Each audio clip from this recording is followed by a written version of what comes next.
Bapak, Ibu, saudara-saudari, adik-adik, sahabat kenalan, anak-anak sekalian yang saya kasihi, mari kita renungkan bacaan Injil pada hari ini, Senin 1 November 2021. Hari ini adalah hari raya semua orang kudus.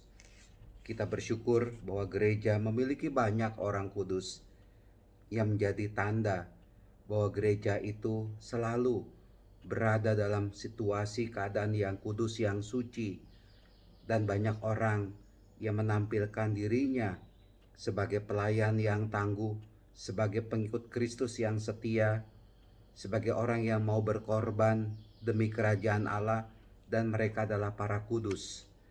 Bacaan Injil pada hari ini diambil dari Matius bab 5 ayat 1 sampai dengan 12a.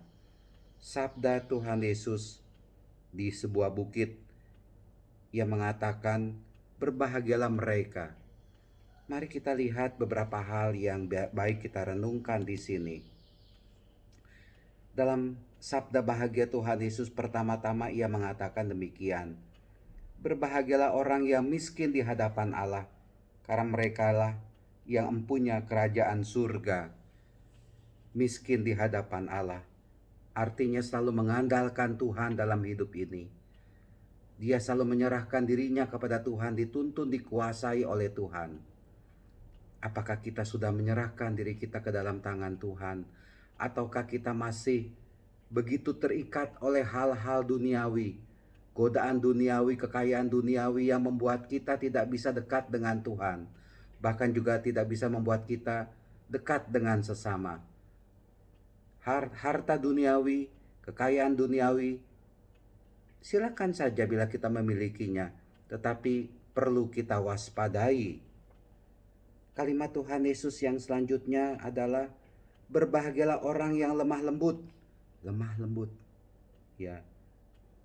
Berbahagialah orang yang haus dan lapar akan kebenaran, selalu mencari kebenaran dan selalu melakukan kebenaran dalam hidup ini. Berbahagialah orang yang murah hati. Berbahagialah orang yang suci hatinya, karena mereka akan melihat Allah. Berbahagialah orang yang membawa damai, karena mereka akan disebut anak-anak Allah. Keutamaan-keutamaan yang disampaikan oleh Tuhan Yesus ini, mari kita nyatakan dalam hidup kita ini.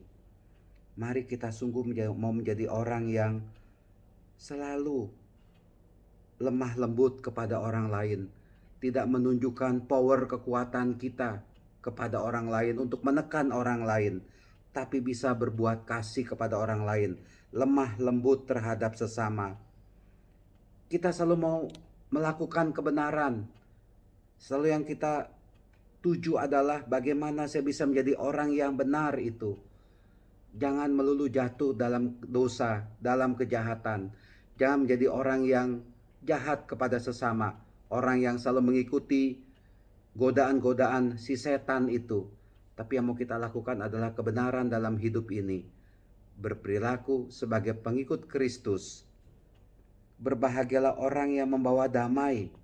Apakah kita dalam hidup ini sudah membawa damai kepada sesama? Bapak, Ibu, saudara-saudari terkasih, saya tidak membahas semuanya, tetapi hal-hal ini bisa kita renungkan dalam kehidupan kita. Membawa damai, murah hati, kebenaran, lemah lembut, miskin di hadapan Allah, dan semoga beberapa hal ini bisa kita renungkan dalam kehidupan kita, dan kita semakin dekat dengan Tuhan, semakin dekat dengan sesama, dan kita menjadi orang-orang yang berbahagia di hadapan dan bersama Tuhan Yesus. Amin.